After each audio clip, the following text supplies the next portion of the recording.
각이 살아있는 정치평론 시사정각 시작하겠습니다. 오늘은 여야 중진 의원 두 분을 모셨습니다. 소개를 좀 해드리죠. 경기 수원병 김영진 더불어민주당 의원 나오셨고요. 경남 창원시 마산 하포구 최영도 국민의힘 의원 나오셨습니다. 어서 오세요. 네, 반갑습니다. 네. 우리 김영진 의원님은 후반기에 국회 행안위원장에 또 선출되셨더라고요. 네, 그렇습니다. 축하드립니다. 고맙습니다. 네. 국회 의정 활동 부탁드리겠습니다. 네, 5.18의 성역이 됐다. 이런 발언으로 논란이 된 이병택 규제합리화위원회 부위원장 결국 사퇴를 했는데 이게 뭐 사실상 경질이냐 뭐 이런 얘기도 나오고 있습니다. 어떻게 보십니까? 이병택 교수의 발언이 자기의 발언이 성역을 만드는 것 같아요. 제 느낌에는. 저는 5.18 관련한 사안들에 관해서 그 누구도 성역을 만들지 않았고 객관적이고 합리적으로 전체 사회가 합의했던 수준의 발언들을 해나가는 부분이었기 때문에 그래서 광주 민주화 운동이라고 정확히 지칭을 하고 또 그에 따르는 여러 가지 법률적 조치들을 취해서 우리 사회가 그렇게 진행하고 있는데 거기에 스스로 제가 보기에는 자기만의 성역을 만들지 않았나 이병택 교수가. 그 말이 오히려 더 가두는 말이다. 제가 보기엔 이병택 교수의 말이 5.18 자체를 더 성역으로 만드는 그런 과정이었고 굳이 그것을 논쟁점으로 할 필요가 없는 사항이었다고 저는 봐요. 그래서 저는 과도한 몰입이 부른 참화였고 그에 따라서 책임을 지고 사퇴한 것은 적절했다 그렇게 생각합니다. 사퇴는 적절했다 이런 생각이시고요. 이병태 부위원장이 이제 사퇴와 관련한 입장문도 냈습니다. 어떤 입장인지 보겠습니다. 네, 이번 사퇴와 관련해서 모두에게 성역은 있다. 하지만 자신과 일부 집단의 성역을 타인에게 강요하는 사회가 돼서는 안 된다라고 밝혔고요. 자유와 방종의 경계마저 권력과 집단이 자의적으로 정의하기 시작하면 그것이 바로 전체주의의 시작이 아닌가. 라는 입장문을 냈습니다. 그러니까 사퇴는 내가 하는데 입장은 굽히지 않겠다. 사과하진 않겠다. 이런 뜻 같거든요.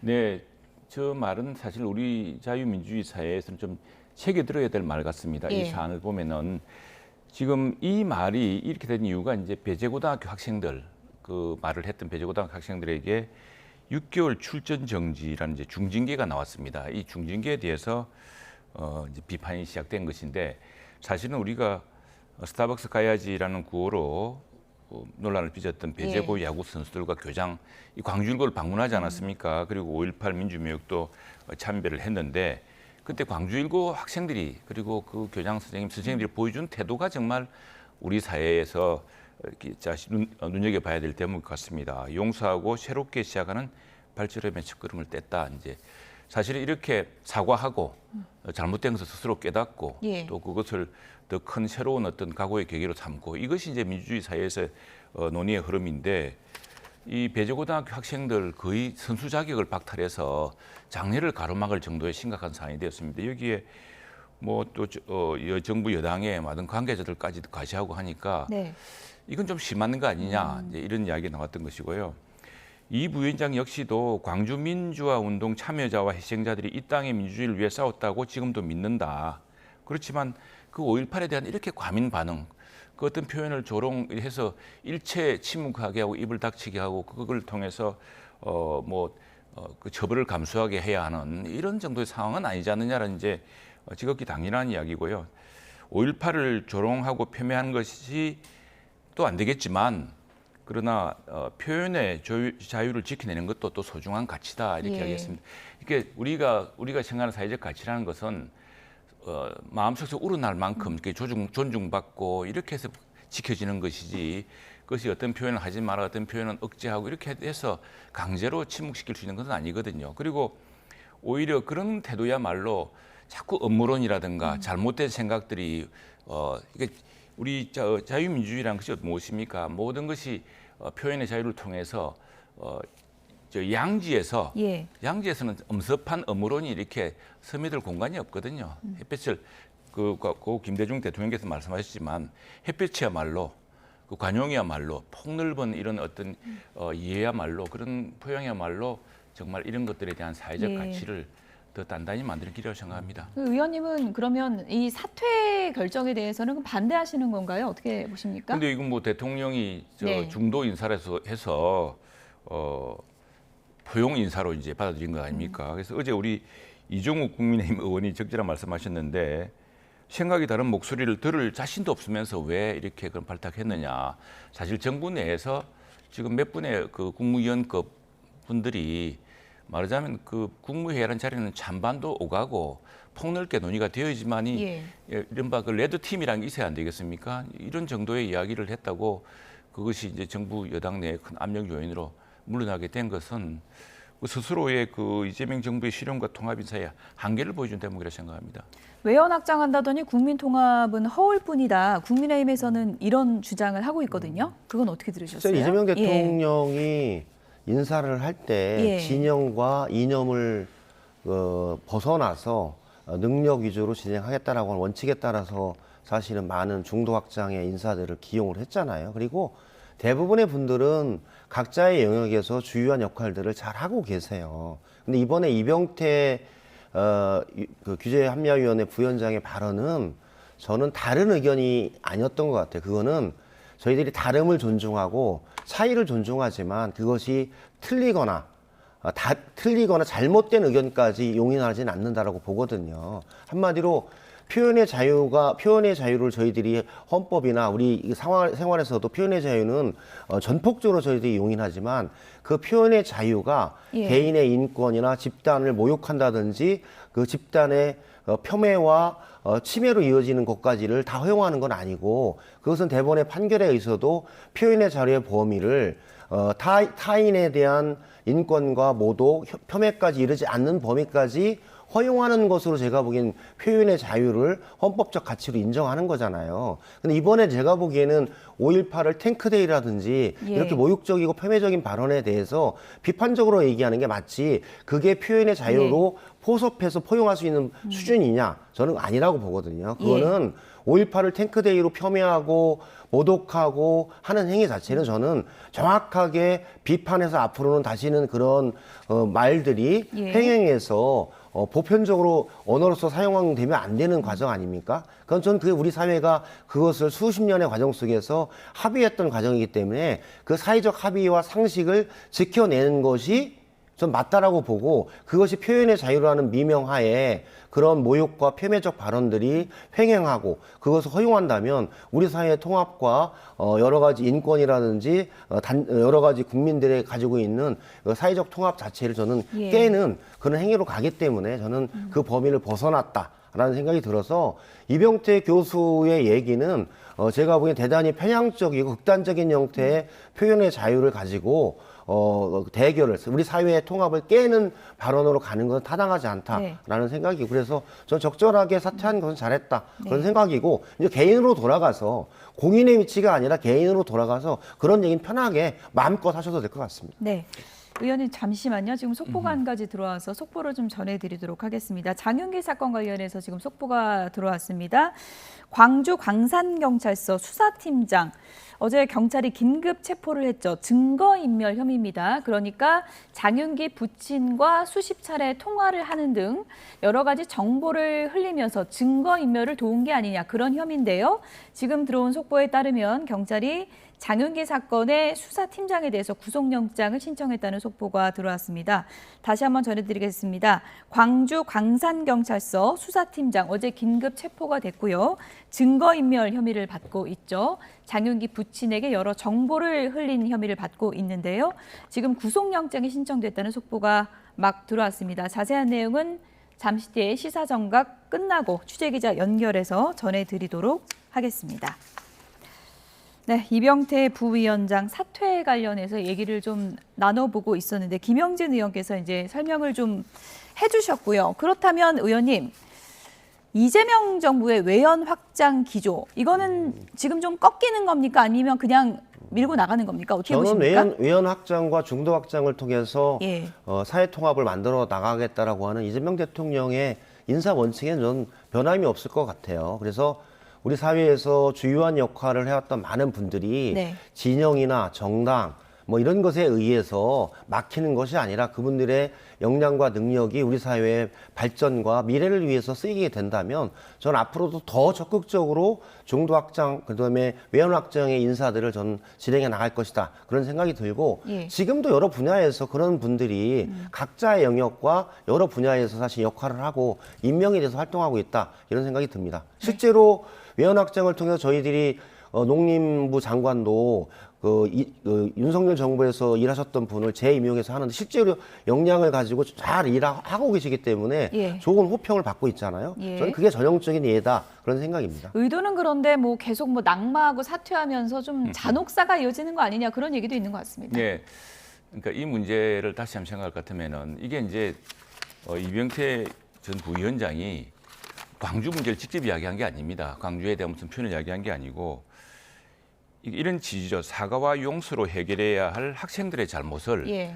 어른들이 앞장서서 정복시키고 정치권이 가담해서 진영 대립, 이념 검증의 양상으로 몰고 갔는데 이거 지나친 거 아니냐라는 취지로 이야기한 것이고 왜냐하면은 이 학생들의 그 야구 선수들의 미래를 완전히 가로막는 6개월 출장 중징계가 내려졌거든요. 예, 그것 때문에 그랬고 다음에 이제 실형 중도 인사, 실형 중도 인사는 좋습니다만 저는 그것보다 더 중요하게 이재명 정부가 실형의 중도로 가는구나, 국익과 민생을 생각하는구나 하는 국민 인식을 주려고 하면요. 예.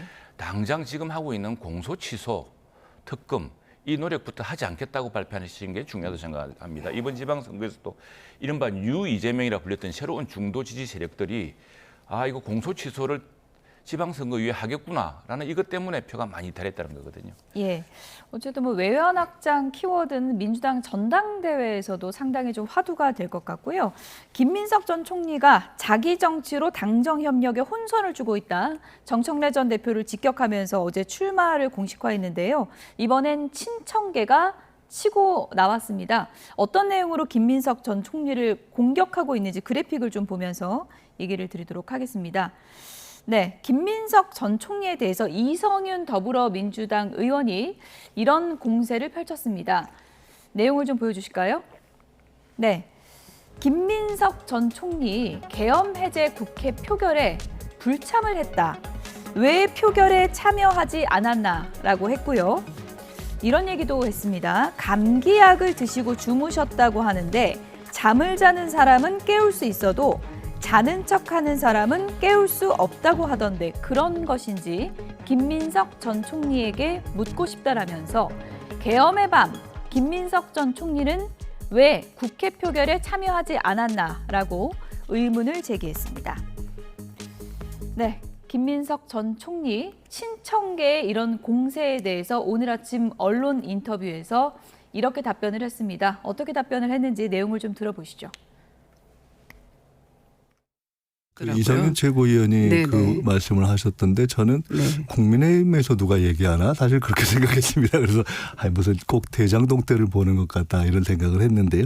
제가 그때 표결하는 그 시점에 국회 안에 있었고 또 그 표결 직후에 본회의장에 착석했고 네. 또 그 과정도 이미 다 여러 자리에서 이야기를 했습니다. 네. 그렇기 때문에 그렇게 질문하실 건이 아닌데 그렇게 질문을 하셔서 일단 허위 사실이기 때문에 그 이성윤 의원께서 말씀하신 게 뭐 네. 심지어 계엄 관련한 전화를 듣고 왜 거기 안 왔냐. 허위 사실에 의한 명예훼손으로 지금 이 시점에서 그렇게 얘기를 하셔서 좀 걱정하고 있습니다. 제가.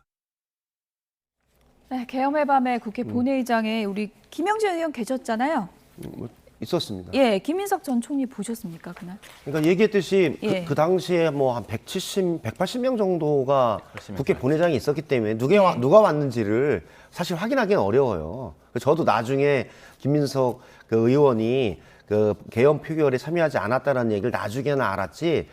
당시에 제가 보기에는 계엄 표결을 했는지 안 했는지 잘 몰랐어요. 예. 그리고 실제로 당시에 뭐 일단 명단은 없는 거잖아요. 그래서 명단은 예. 없었죠. 없었으니까 그런 거고 지금 얘기했듯이 국회에 왔었는데 표결하는 그 순간에 본회의장에 착석하지 않아서 표결하지 않았다라고 하는 본인의 얘기가 제가 보기엔 사실인 것 같고요. 예. 당시에 뭐 대전에서 부산에서 아니면 외국에서 오다가 못 온 사람도 있고 네. 또 국회 못 들어와서 표결하지 못한 분도 있고 또 왔는데 들어오지 않은 사람도 있고 다양한 형태의 계엄 비상계엄 해제 표결에 관한 행태들이 좀 있었어요. 그래서 저는 그 문제를 사실관계대로 확인하고 지금 당대표를 선출하는데 저게 무슨 그 주제가 될까에 대한 좀 그런 것도 있어요. 당대표 잘하는 문제와 저 문제가 직접적으로 연관이 될까라고 예. 하는 부분이 좀 있는 것 같아요.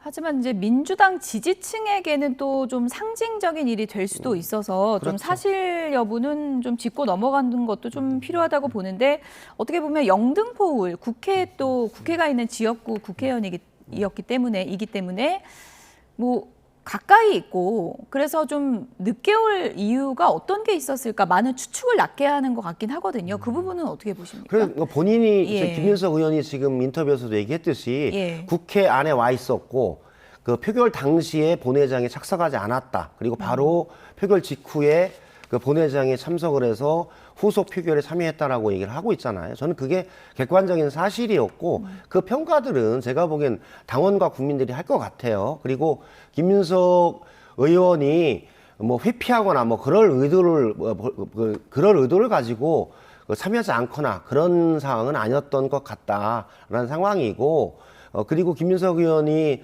그 계엄 이전에도 사실은 윤석열 대통령의 비상계엄의 그 징조나 우려들이 상당히 있다라고 사전 예고를 하면서 네. 했던 과정도 있었다라고 예. 봐요. 그래서 저는 뭐 그 적절한 표현에 대해서 평가하고 판단할 것이다 그렇게 생각을 합니다. 네, 어쨌든 뭐 김민석 전 총리가 당시에 뭐 계엄의 예언자라고 할 만큼 계엄을 일으킬 것 같다라는 발언을 반복적으로 했기 때문에 표결을 참여하지 않은 것은 조금 흐름상 좀 이해는 안 간다 하는 분들도 있는데 그건 어떻게 보십니까?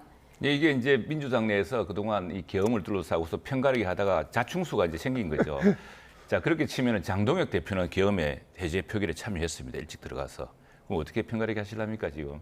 그래서 저는 지나치게, 그리고 당시에 우리 당 의원들도 민주당 의원들이 많이 들어갔던 건 다행히 경찰이 한 30분간 국회의원들이 들어가는 걸 막아서는 안 되겠다는 판단 때문에 경찰청장이 풀어준 적이 있습니다. 그래서 많이 들어올 수 있었는데 저하고 이제 다른 사람들 들어갈 때는 다시 봉쇄가 강화돼가지고 담을 넘어가야 되는 상황이 생겼는데 그러면서 우리 당 의원들 한 50명 정도 당사에 있었거든요. 예. 그 당사에서 계엄 해제를 이제 빨리 하라 그러고 이제 계엄 해제가 된 뒤에 왜 정부는 계엄 해제를 국무회의를 열어서 빨리 계엄 해제를 하지 않느냐라고 성명을 낼 만큼 여기에 대해서는 서로 편가르기 할 이유가 없는데 예. 당시에 탄핵하는 과정에서 지나치게 편가르기 하다가 이제 빚어진 참사가 지금 되풀이되고 있는데 저는 또 하나 걱정되는 것은 정부 여당이 지금 이런 전당대회 왜 하는지 모르겠습니다.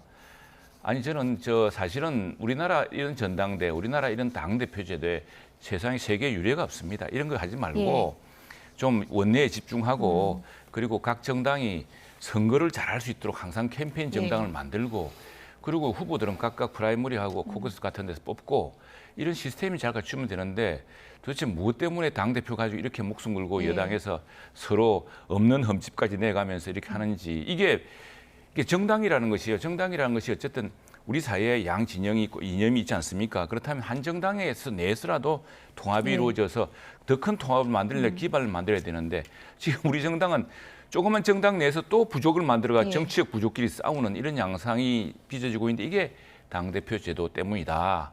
늘 이렇게 주장해오고 있습니다. 의원님 근데 이제 민주당 전당대회는 이미 시작됐기 때문에 그래서 이때 좀 출마 선언을 한 새로운 분들에 대표가 대해서 내가 얘기를 되면은 좀 우리 나누도록 전당의 하겠습니다. 당의 예. 지배구조, 당의 어떤 예. 지도 체제를 새로 바꾸겠다 이런 공약이 예. 나왔으면 좋겠습니다.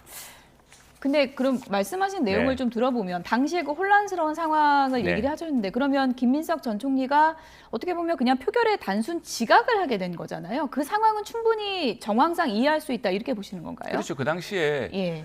저는 마침 제가 들어올 때 정동영 장관이랑 옆에 같이 담을 넘어 들어왔습니다. 아이고 굉장히 들어가기 힘들더라고요. 국회 담이 좀 낮아 보이지만 예. 그게 누가 뒤에서 더구나 경찰이 안에서 막아서서 담을 넘어가려고 그러면 떠밀기 때문에 예. 한 번쯤 뒤로 넘어져서 그 다칠 뻔하기도 했는데 그런 상황이 있기 때문에 사실은 봉쇄가 잠깐 풀린 그 외에는 다시 들어가기 힘든 상황이었고 그것 때문에 본인의 의사와 관계없이 우리 당에 온 50명처럼 예. 당사에 있은 50명처럼 그런 상황이 충분히 있을 수 있다 생각합니다. 네.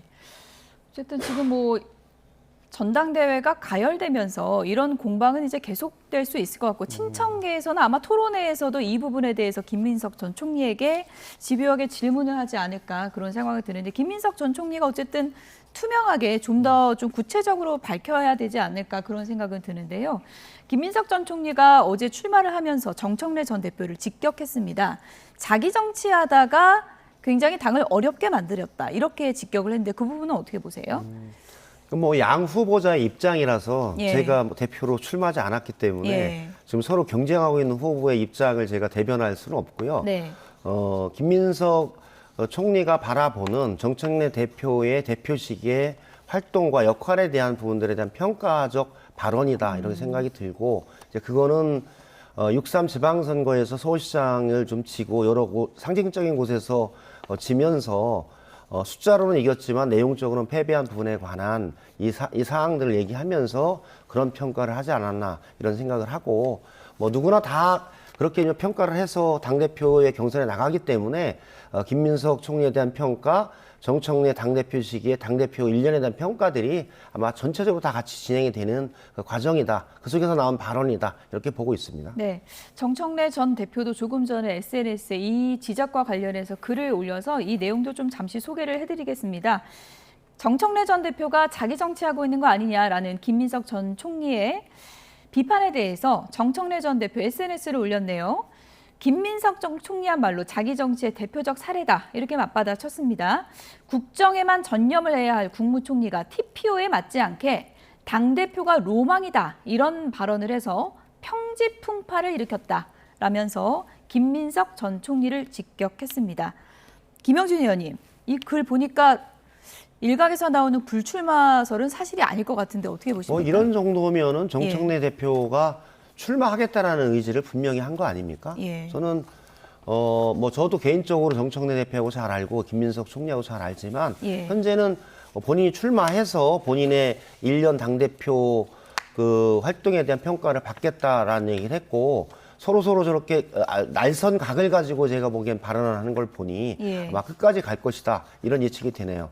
두 사람이 사실 오랫동안 민주당에서 20년 이상을 활동해왔기 때문에 그 속에서 공과가 어마어마하게 많이 있습니다. 그리고 많은 정치적 시기 속에서 했던 발언과 행동, 판단들이 다 있었기 때문에 그런 부분들이 총체적으로 제가 보기엔 평가를 받고 이번 민주당 당대표가 핵심적인 키워드는 이재명 정부의 성공을 위해서 어떤 역할을 하는 것이 집권여당 민주당 당대표의 주요한 임무인 것인가에 대한 것이 가장 중요하게 제가 보기엔 당원과 국민들이 판단하기 때문에 예. 그에 한목적적으로 다가가는 사람이 그리고 그에 합당한 능력을 보여주는 사람이 그리고 미래를 만들어가는 사람이 저는 당대표가 될 것이다 라는 생각이 들고 네. 민주당 당원들이나 국민들이 뭐 네거티브에 의해서 의사결정을 하거나 그렇지는 않는다 그런 말씀을 드립니다. 모범 답안을 얘기해 주셨는데 그러니까 김영진 의원의 마음속엔 특정 후보가 없다.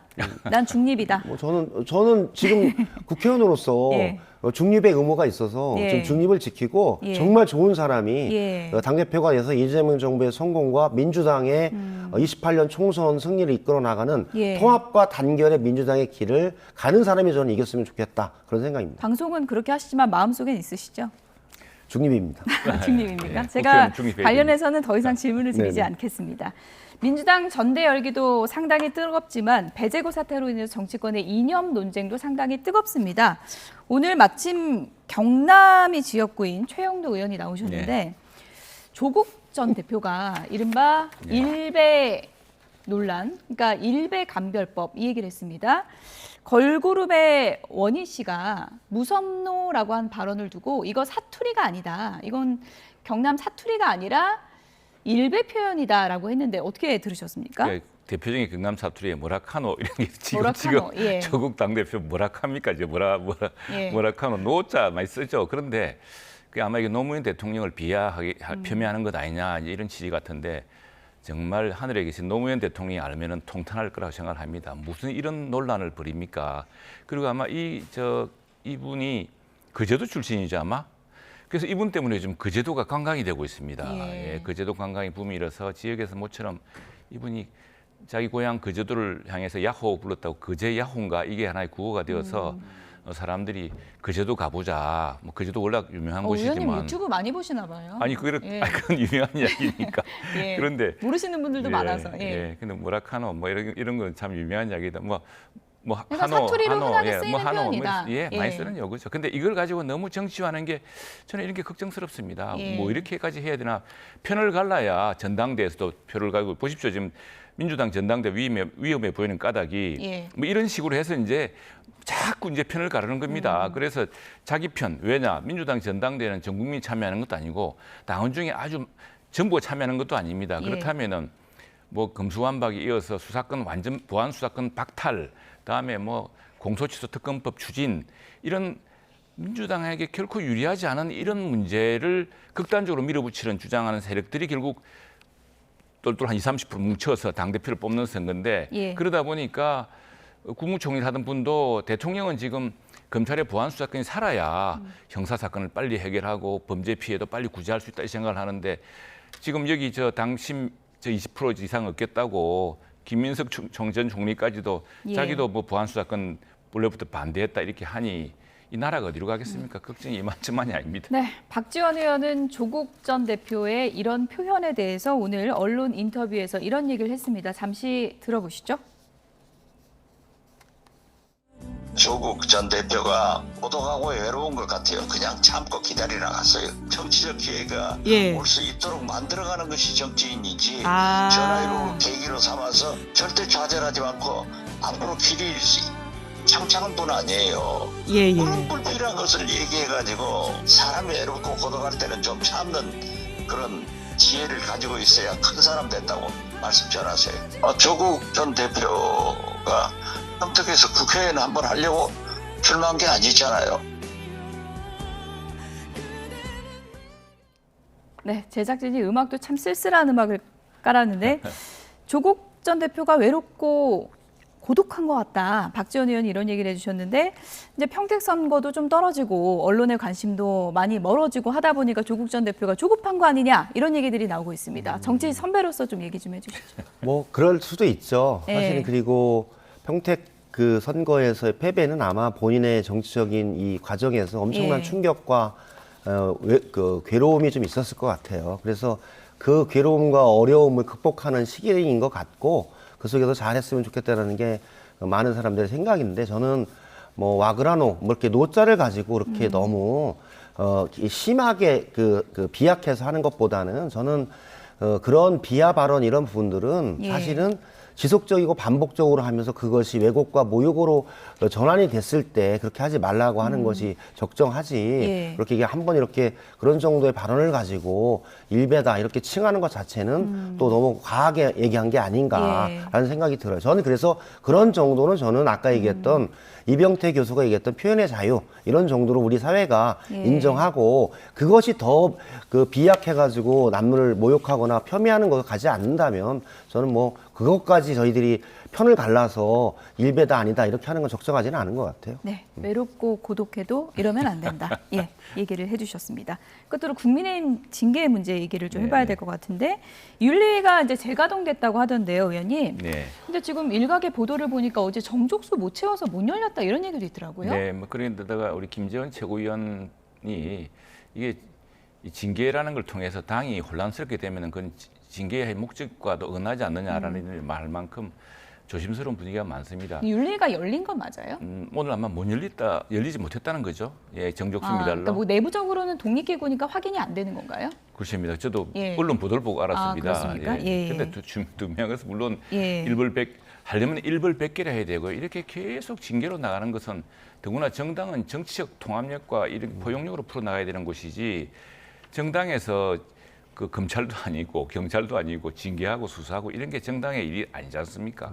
그래서 물론 신상필벌 잘한 사람한테는 분명히 보상이 주어져야 되고 잘못한 것은 엄격하게 하면 다스려야 되는데 이렇게 징계가 만능이 되어서 벌써 몇 번째 징계가 정치가 이어지느냐 여기에 대한 걱정과 우려가 많습니다. 네, 어제 뭐 언론 인터뷰에서 파멸적 정치다 이렇게도 이제 표현을 하셨던데 정점식 원내대표랑 얼마 전에 중진들 회동이 있었잖아요. 이런 부분에 대해서 좀 의견이 모아진 건 없습니까? 그래서 저 원내대표가 의원들에 대한 징계는 신중해야 된다 이 이야기를 한 것이고요. 그리고 장동혁 대표도 나를 비판한 것을 가지고 징계하려고 하는 것도 아니고 그건 징계해서도 안 된다라고 했기 때문에 지금 이제 문제는 이제 지난번 부산 북구을 선거 때 그때 무소수로 출마한 한동훈 전 대표 의원에 대해서 몇몇 의원들이 뭐 선거운동을 제가 보니까 본격적으로 도와준 것도 아니고 치킨 같이 먹고 뭐 그렇죠. 그런 거죠? 예, 우리가 뭐 보면은 이걸 가지고 우리 지역에서 보고서 많이들 또 어떤 뭐 좀 다른 의견도 말씀하시던데 그 어쩌다 조우한 적도 있고 상대 후보를 만나더라도 열심히 하세요라고 이야기할 수도 있는 것이고 한데 물론 이제 그래서 사실은 대부분의 의원들이 조심했습니다. 한동훈 대표 그 선거 캠프에 가지도 않았고 또 우리 당 후보를 지지하기 위해서 다들 한 마음으로 뭉쳤고요. 근데 선거 결과가 이렇게 나왔고 그 부산 북구의 표심이 그런데 그걸 다시 헤집어내어서 어떻게 해부하겠다는 것도 그게 적절하냐에 대한 회의론이 많습니다. 네.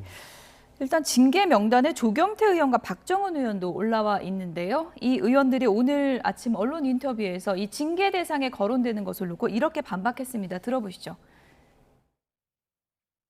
그 내란 옹호 세력 또는 내란 수계에 대한 그 탄핵에 반대하는 세력이 국회 부의장이나 국회직에 앉는 게 그게 정상적인 정당이라고 생각하십니까? 저는 아직도 우리 국민의힘이 이해관계를 떠나서 내란 옹호 정당이라는 그 이미지에서 벗어날 수 없는 것은 바로 이런 부분이죠. 박덕흠 의원한테 표를 줬던 59명 의원도 그 부분에 대해서 판단을 잘못한 거다 이런 생각을 가지고 계신 거죠? 저는 탄핵을 반대했던 사람을 국회직으로 앉히는 것이 정당이 저는 정상적인 정당이라고 생각을 하지 않습니다. 지금 징계를 받아야 되는 사람이 누군가요? 장동혁 대표 아닌가요? 계엄을 옹호했어요. 그죠?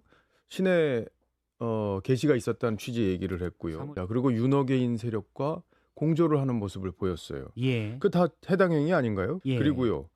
명분 없이 미국을 다녀왔어요. 지방선거를 앞두고. 치킨 먹은 사람 징계한다는데 당비 1억 원 가까이 쓰면서 스테이크 먹고 온 거는 징계감 아닌가요? 그때 국민적 조롱을 받으면서 당 지지율이 15%까지 떨어지지 않았습니까? 민심의 선택이 어땠는지 장동혁 대표는 지금 겸허하게 자신을 돌아볼 때인데 저는 두려움이 그분의 뇌를 지배하고 있다고 봅니다. 네, 해당 행위는 누가 있냐? 장동혁 대표가 오히려 한 거 아니냐? 이런 지금 지적이거든요. 저는 정당에서의 정치 행위를 윤리위원회로 회부를 해서 징계하고 심판하는 것 자체는 저는 적정하지 않은 것 같아요. 한마디로 전투와 전쟁, 이 갈등을 해결하고자 하는 것이 사실 정치 행위 아닙니까? 타협과 토론, 합의를 통해서 그것을 해결해 나가는 게 정치인데 그 정치의 가장 최첨단인 정당에서 윤리위원회라는 그 도구를 이용해서 정치인을 징계하는 것 자체는 저는 타당하지 않은 것 같아요. 한마디 윤리위원회를 통해서 징계하는 것은 윤리규범을 위반했거나 명확한 해당 행위가 돼서 나왔다. 뭐 이런 정도면 모를까. 현재 이 거론되는 그런 정도를 가지고 정치적 징계를 한다는 것 자체는 타당하지 않다라고 보고요. 치킨 먹는 거 그런 걸로 민주당에서는 징계 안 합니까? 저희 사실은 상례적으로 부산 북구에서 현장에서 국회의원들과 하정우 후보가 만나고 또 저도 한동훈 후보를 현장에서 보기도 했는데 가서 인사하는 것 자체를 가지고 그게 해당항이다 이렇게까지 가면 정치가 사라지는 거죠. 그래서 저는 장동혁 대표나 국민의힘도 그렇고 민주당도 그렇고 정치는 정치로서 해결하는 게 맞지 그걸 법률적 잣대로 처벌한다면 그건 정치가 아니죠. 그럼 판사를 해야죠. 판사를 가서 심판을 내리는 거지 정치는 그렇게 진행하는 건 아니라고 봅니다. 이것은 정치가 아니다. 이렇게 중진 의원께서 따끔하게 지적을 해주셨는데 끝으로요. 간략하게 최영도 의원님. 어쨌든 지금 언론에서도 계속 국민의힘 관련해서 징계밖에 안 다루고 있잖아요. 그리고 징계가 현실화가 어느 정도 범위에서 될지 모르겠지만 어쨌든 파장도 클 것 같은데 당의 중진 의원으로서 이렇게 돌아가고 있는 거를 좀 어떻게든 좀 의원들이 힘을 모아서 막아야 되는 거 아닌가 이런 시각도 많거든요. 맞습니다. 저는 중진은 아니고 재선 정도인데 지금 걱정이 많습니다. 중진들이 걱정이 더 많고요. 그래서 이게 이럴 게 아니라 우리 정당 혁신을 하자. 지난번에 우리 정말 어려운 선거에서 우리한테 자그마한 희망을 주셨는데 이 희망을 담을 수 있는 정당의 혁신을 하자. 당대표를 둘러싸고 이렇게 끝없이 싸움하는 이런 소모적 논란을 던지고 이런 있고요. 그런 게 커지고 있습니다. 그리고 이 징계를 하게 되면 또 당사자는 가처분 신청을 할 겁니다. 그리고 지난번에 우리 윤리위원회가 징계를 했는데 법원에서 그 가처분이 다 받아들여졌습니다. 즉 우리 당의 윤리위원회 징계에 대해서 잘못됐다라고 법원이 판결한 것이죠.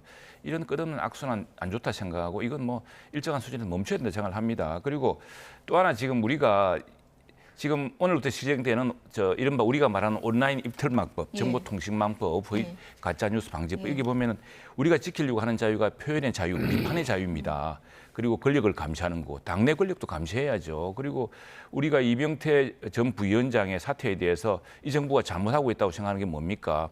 그런 정도의 비판도 그런 정도의 그 영역도 우리 정부 내에서는 없는 것이냐고 비판하는 것 아닙니까? 그런 상황을 우리 당의 입장을 우리 당의 이번 징계 사태에 대해서 한번 비춰보는 거울로 사용해야 될 것 같습니다. 예, 어쨌든 국민의힘이 지금 야당으로서 해야 될 일이 상당히 많은데 많습니다. 모든 네. 메시지가 지금 징계 그렇습니다. 사태 때문에 묻히고 있는 분위기이기 때문에 네. 그 문제부터 좀 해결이 돼야 되지 않나 그런 생각이 드네요.